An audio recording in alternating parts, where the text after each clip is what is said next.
Muito bem, o nosso convidado já está a postos.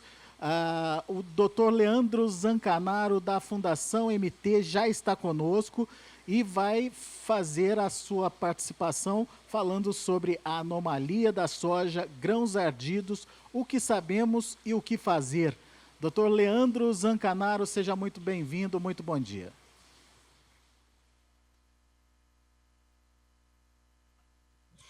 Bom dia a todos.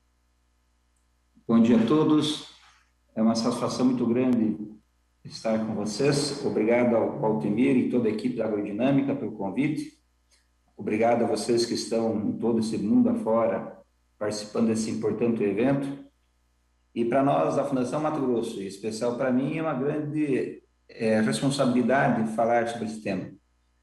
Nós não temos a pretensão de responder ou dar a resposta que todos querem. Nós vamos apenas relatar o que nós observamos em vários trabalhos de pesquisa, em várias situações. Então, primeiro de tudo, agradecer à equipe da Agrodinâmica e a todos vocês. Então, eu gostaria que fosse apresentada, colocasse na tela a apresentação, por favor.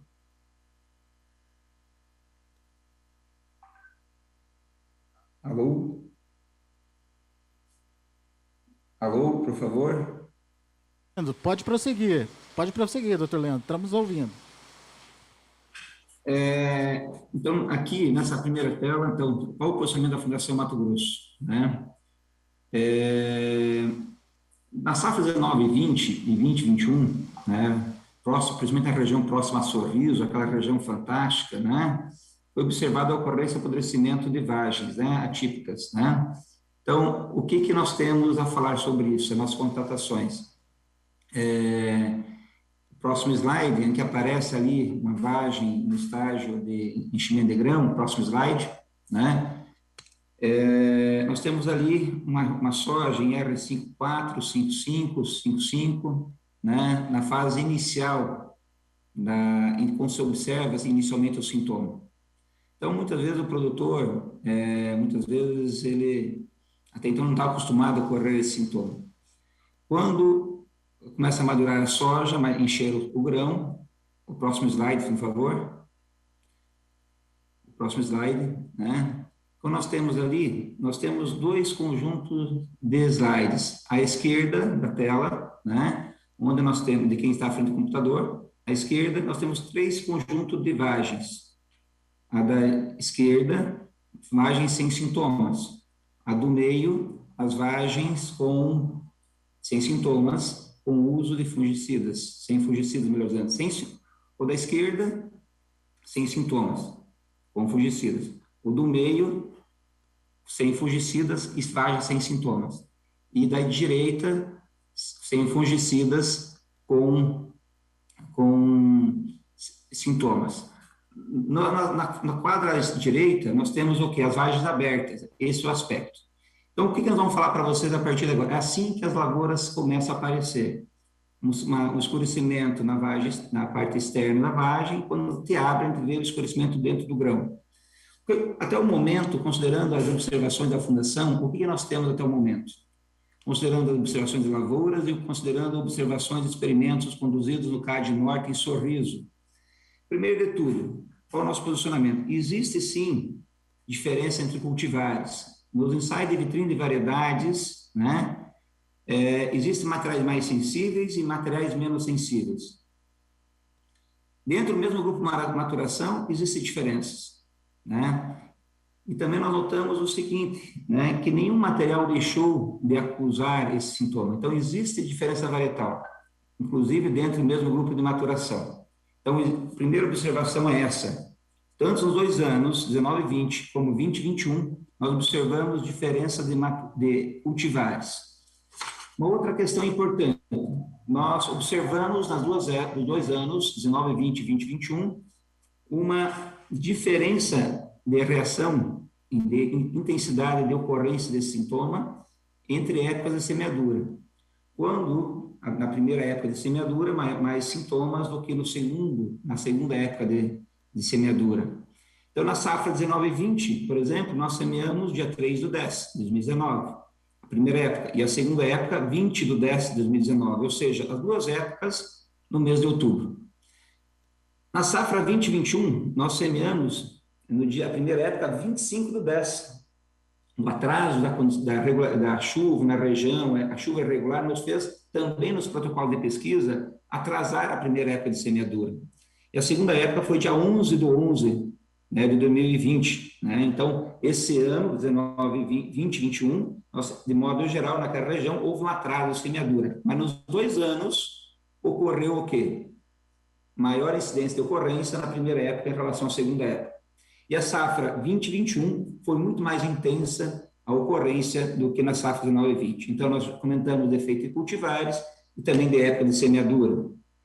A equipe de fitopatologia da Fundação, em conjunto com outras parcerias, a Embrapa, que está presente aí, a Cláudia, né, e a equipe, e junto com a Embrapa também de Sinop, todas as Embrapas, os centros de Embrapa, os consultores que têm trabalho com fitopatologia, as universidades, tentaram isolar algo novo, né? E o que eles encontraram, porque eu sei, é a mesma coisa que a equipe da Fundação Mato Grosso. Não encontraram nenhum patógeno novo, fora aqueles já conhecidos, né? Então, muitos desses patógenos já conhecidos, eles são oportunistas também. Então, para nós, ainda não foi detectado nenhum patógeno novo, e sim, só confirmou a presença de patógenos já conhecidos. Eu deixo aí a discussão para os fitopatologistas posteriormente. Uma questão importante, pessoal, o que nós vimos nos nossos experimentos, em vários protocolos de Sorriso, no Médio Norte, né, é o seguinte, que as condições meteorológicas favoráveis para o desenvolvimento dos sintomas não são necessariamente as mesmas para a ocorrência de doenças foliares tradicionais. Nossos protocolos, desde o ano passado, como para esse ano, safra passada, 19/20 e 20/21, foram observadas que lavouras perfeitas, com sanidades perfeitas da parte foliar, com muita ocorrência de apodrecimento das vagens do seu interior, no seu interior do dossel. Ou seja, as condições meteorológicas favoráveis a doenças foliares, inclusive, isso foi observado em tratamentos sem fungicidas. Lá no CAD Norte, nós temos um protocolo em que nós tínhamos sem aplicação nenhuma de fungicida, sanidade foliar perfeita, porém, com muita dano nas vagens. Ou seja, a condição para a ocorrência de sintoma não é necessariamente a mesma condição meteorológica para doenças foliares. Isso, para mim, considero uma informação muito importante. Outra questão que nós observamos nesses trabalhos nossos, né, de 2 anos, inclusive nós mostramos nossos eventos de campo desde 2020 e também de 2021. Nos 2 eventos, 2 anos a campo, nós mostramos essa diferença a campo. A aplicação de fungicidas durante todo o ciclo da cultura reduziu a incidência do apodrecimento. A aplicação de fungicidas reduziu o apodrecimento das vagens. Observamos-se variações na intensidade desta redução. Porém, nenhum programa, por mais robusto que tenha sido, conseguiu eliminar o problema. Ou seja, a aplicação de fungicidas apenas amenizou o problema, mas não resolveu. Então, para nós, inclusive aquelas fotos que estão na tela ali, foi tirado um desses experimentos aí. Então, o que nós temos? O fungicida, um bom programa de fungicidas, principalmente com aplicações desde a fase inicial, conforme as recomendações iniciais, né, as recomendações existentes, é fundamental para amenizar o problema. Mas, por mais robusto, por mais completo que nós tenhamos nesses protocolos do ano passado, deste ano, nessa safra e na safra passada, nenhum programa conseguiu eliminar o problema, apenas amenizou. Uma questão para a Fundação Mato Grosso importante também. Ainda não é possível dizer quais são os grupos químicos, né, que vão exercer maior influência. Vamos processar as informações, né, para um posicionamento mais seguro. Mas a mensagem é essa, é que o fungicida ameniza, porém, por mais robusto que seja, não resolve, não elimina o problema. Uma outra questão que nós observamos aqui, nós falamos agora há pouco que existia uma uma diferença de ocorrência entre a primeira época e a segunda época. Isso nos leva a crer, ou uma das hipóteses, é que existe uma influência da condição meteorológica durante o desenvolvimento das culturas. O que aconteceu neste ano, e vou falar pelo CAD Norte, lá em Sorriso, que fica em Sorriso, em direção a Ipiranga no norte, na rodovia 242, 20 quilômetros em direção a Ipiranga, uma região bastante afetada. O que aconteceu? Na safra 19 e 20, ocorreu uma chuva no Cade Norte, segundo, em relação ao histórico da fazenda Nossa Senhora do Carmo, do Grupo Bavaresco, a quem nós agradecemos, uma intensidade de chuva menor nos primeiros meses da implantação da lavoura, né, desse estabelecimento e desenvolvimento inicial. E nessa safra 2021, isso foi muito mais intenso. A chuva, entre aspas, atrasou, a chuva, além de atrasou, foi muito mais irregular. A chuva passou, nós viemos de um período de maio, junho, julho, agosto, setembro, praticamente sem chuva, em que nós foi criada uma condição de baixíssima umidade no perfil de solo. Setembro choveu pouco, outubro choveu pouco, novembro choveu pouco e praticamente em dezembro que foi regularizar um pouco mais a chuva, sendo que algumas regiões, até mesmo em dezembro, nessa região que sempre foi conhecida como uma chuva bastante irregular, algumas regiões até dezembro foi escasso de chuva, tanto é que teve casos, né, fotos que rodaram aí as mídias, né, até com pivô ligado em dezembro. Então nós viemos um período muito seco, que maio, junho, julho, agosto, setembro pouca chuva, outubro também, novembro também, e parte em dezembro também. Então, nós tivemos uma condição de menor condição de umidade e chuvas irregulares. Na nossa opinião, isso associado a uma incidência de temperaturas, padrões do Mato Grosso, próximo a 35 graus, pode ter causado um distúrbio na planta, no metabolismo da planta, de diferentes formas e intensidades. Não vou aqui discutir a parte de fisiologia, que não é nosso forte, né? Acho que a Embrapa está estudando sobre isso, tem professores também estudando sobre isso. Mas na condição meteorológica, para condições de desenvolvimento da cultura, esse ano foi bem atípica em relação ao histórico. O seu Gentil Bavaresco, que é o dono da área, né, lá do grupo Bavaresco, que nos cedeu 66 hectares na fazenda Nossa Senhora do Carmo, está lá praticamente há 40 anos. Foi o que nunca aconteceu essa situação na lembrança dele. Então, nós tivemos um ano com uma condição meteorológica em termos de umidade diferente. Outra questão, se vocês pegarem naquele CAD norte, o balanço hídrico entre evapotranspiração desde o início da safra, né, e também a quantidade de chuva acumulada, nós percebemos que é muito próximo. Mas isso, quando eu falo que o balanço hídrico é muito próximo a 0 a 0, né, é uma situação quando eu tenho um solo com um perfil úmido no solo. Agora, quando eu tenho o mesmo balanço já muito apertado, partindo de um solo totalmente seco, a planta, com certeza, passou por vários estresses durante a fase inicial, fase de crescimento, fase de florescimento, né? E só no final que nós tivemos uma condição de chuva um pouco mais próxima do padrão do Mato Grosso. Então, essa safra foi uma safra bastante diferente. Outra questão importante, né? Esses materiais, eles são cultivados hoje, são materiais de altíssimo potencial produtivo. Mas há quanto tempo nós estamos cultivando esses materiais? 5 anos, 3 anos, 10 anos? 10 anos, talvez, no máximo. E esses materiais eles têm por trás de si uma outra genealogia, parentais de outras regiões. Então, acho que existe uma interação aí. Porém, esses dias eu fui numa lavoura, né, em Santiago do Norte, né, e o produtor estava muito preocupado, e lá também tinha ocorrência desse sintoma, porém, em menor intensidade, né? Menor intensidade, mas porém lá tinha chovido um pouco melhor desde o início do que Sorriso, ou seja, choveu um pouquinho melhor, amenizou, mas não resolveu o problema. Tanto é que lá a ocorrência foi inversa, na primeira época tinha menos do que a primeira soja semeada, tinha menos sintomas do que a segunda época semeada, né? Então você vê que tem uma interação de ambiente, genética e micro-regiões também. Uma questão importante, pessoal, nos nossos trabalhos que nós temos no CAD Norte, em Sorriso, né? Nós temos vários trabalhos desde o ano passado, 19 e 20, em solos ácidos, lá é um solo que tem uma condição de acidez na camada 10 a 20 muito alta. Nós temos trabalhos sem calagem, com calagem superficial, calagem incorporada, dose 1, dose 2. Os materiais mais sensíveis a esse problema. Desde o ano passado, né, primeiro ano, solo revolvido, solo não revolvido, né? Raiz bem desenvolvida, raiz menos desenvolvida naquele experimento. Maior condição de acidez, menor condição de acidez. Tanto ano passado, no material que se destacou em termos de ocorrência, como neste ano, não houve diferença em relação à condição de acidez do solo, seja solos muito bem corrigidos, seja solos ácidos.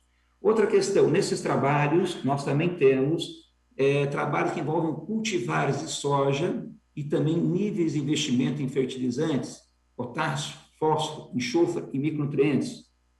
Em todos esses trabalhos, em vários trabalhos, não foi possível ter a correlação entre incidência do problema e o nível de investimento feito em termos de adubação do solo. Claro que o nosso tratamento testemunha, nesse caso, era a recomendação padrão da Fundação Mato Grosso, né? E quando o outro tratamento era, quando tem na vitrine de cultivares, em que nós trabalhávamos com mais potássio, mais enxofre, mais fósforo e também com complemento de foliares, de todos os nutrientes. Mesmo materiais mais sensíveis, a gente não conseguiu encontrar diferenças. Então, para a Fundação Mato Grosso, ainda não é possível ter essa relação. Se você conduz seu manejo de adubação, seu manejo de solo de maneira técnica, você não precisa mudar todo o seu sistema para resolver ou amenizar seu problema quanto a apodrecimento das vagens. Nós não encontramos essa correlação. Em algumas lavouras que eu fui em Sorriso, eu tive uma felicidade numa lavoura que tem pivôs muito bem conduzida. Lá, uma sanidade foliar perfeita. Próximo slide, por favor. Na parte de cima, à esquerda, né? A esquerda, quem está na frente da tela, né? Tem o quê? Uma lavoura, o aspecto geral de uma lavoura. Né? O aspecto da parte superior, uma lavoura muito bem conduzida, com boa sanidade. Naquela foto, no meio, na parte inferior da tela, no meio, quando você abria essa lavoura, você via quanto que tinha de ocorrência desse apodrecimento. Era triste. O produtor, que é apaixonado pela agricultura, né, até me surpreendeu como que ele estava sabendo administrar com isso. Então, uma lavoura muito bonita, quando se abria, com muitos danos. Uma lavoura muito bem conduzida, e na esquerda, à direita, a legenda está escrita errada, né? À direita, na parte superior da tela, está escrito ali, é o sistema radicular dessas plantas. Em todo esse pivô, tinha uma raiz perfeita em termos de crescimento de raiz. Uma raiz perfeita. Quando você arrancava as plantas, quando você cavocava o chão, você percebia um solo fofo, você percebia um solo com muito resíduo, né? E esse produtor usava o quê? Bom sistema de corte, discos duplos e tudo mais, né? Então, pessoal, mesmo uma lavoura que é um dos solos mais bonitos em termos que eu já vi em uma área conduzida há vários anos, ocorreu esse sintoma de maneira generalizada no campo inteiro. Outro aspecto importante, esse sintoma não ocorre em reboleiras, não ocorre em manchas, né, de maneira uniforme. Nematóides ocorrem em reboleiras, o solo, quimicamente, ele não é tão uniforme quanto nós imaginamos, então, fisicamente também, você não tem um solo da mesma condição física em todo ele, e essa ocorrência ocorre de maneira geral em todo o campo. Isso é uma característica muito importante. Então, o que ocorre de uma maneira geral em todo o campo, de uma maneira bastante uniforme. Então, para nós também, nós temos o ano passado e este ano, né, quem foi no evento do ano passado, 2020, lá no CAD Norte, nós abrimos uma trincheira, mas tínhamos outras. Nós pegamos um ponto em que tinha muita ocorrência de sintomas. Abrimos a trincheira em profundidade, trouxemos 2 professores da Universidade Federal de Rondônia, né, para avaliar essa trincheira e essas outras. Mesmo onde tinha raiz em profundidade, até 1,5 m, 2 metros, né, e tendo raiz intensa aos 25 primeiros centímetros, mesmo tendo uma raiz perfeita, você encontrava alta intensidade de apodrecimento. Ou seja, nós não estamos conseguindo fazer a correlação entre manejo de solo e adubação, além das recomendações oficiais da pesquisa, os bons trabalhos agronômicos. Isso é importante, porque nós precisamos ter uma sensatez nesse momento, né? E para encerrar, pessoal, a Fundação, nós conversamos uma vez com o Dr. Romeu Kiel, né, que nos deu quem conhece o pai da soja aqui no baixas latitudes, né? Ele falou de percevejo, não tem uma correlação com percevejo. Nós vimos lavouras muito bem conduzidas com esse sintoma. Então, para a Fundação Mato Grosso, finalizando, esse apodrecimento de vagens, a princípio, não deve ser relacionado a uma nova doença.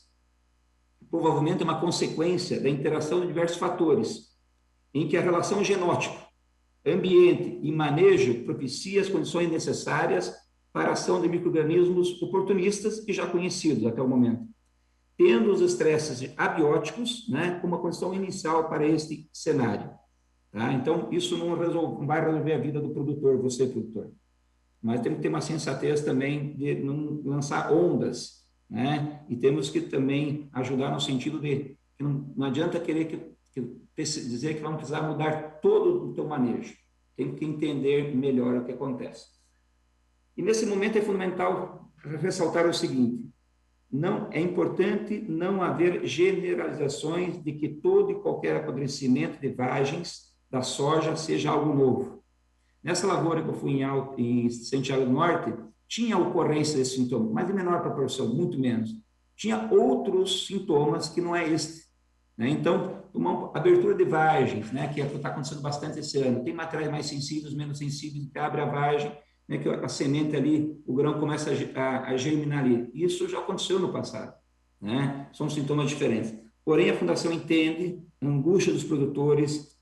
É compreensível essa angústia devido à intensidade dos sintomas, a redução na produtividade, a redução na qualidade dos grãos, né? E a insegurança para as safras seguintes. Né? O que fazer? Boa pergunta para o debate. Esse cenário exige, na minha opinião, uma ação coordenada de pesquisa entre as instituições, as áreas técnicas, as consultorias, as empresas que têm consultorias também, e pensar no todo e no fator isolado. Né? E dizer assim que mais do que nunca eu estou preocupado, nós não podemos achar que temos muita responsabilidade em evitar levantar ondas diversas, né? O produtor já está assustado, angustiado, e nós temos que ajudá-lo no sentido de talvez acalmá-lo, no sentido que não está tudo errado, nós temos muitas virtudes, né? O produtor chegou até aqui, os seus méritos, mérito da pesquisa, mérito da consultoria, né? Porque eu estou muito preocupado, inclusive muitas ondas comerciais que poderão surgir. Ok? Obrigado, pessoal. A minha parte é isso. Obrigado.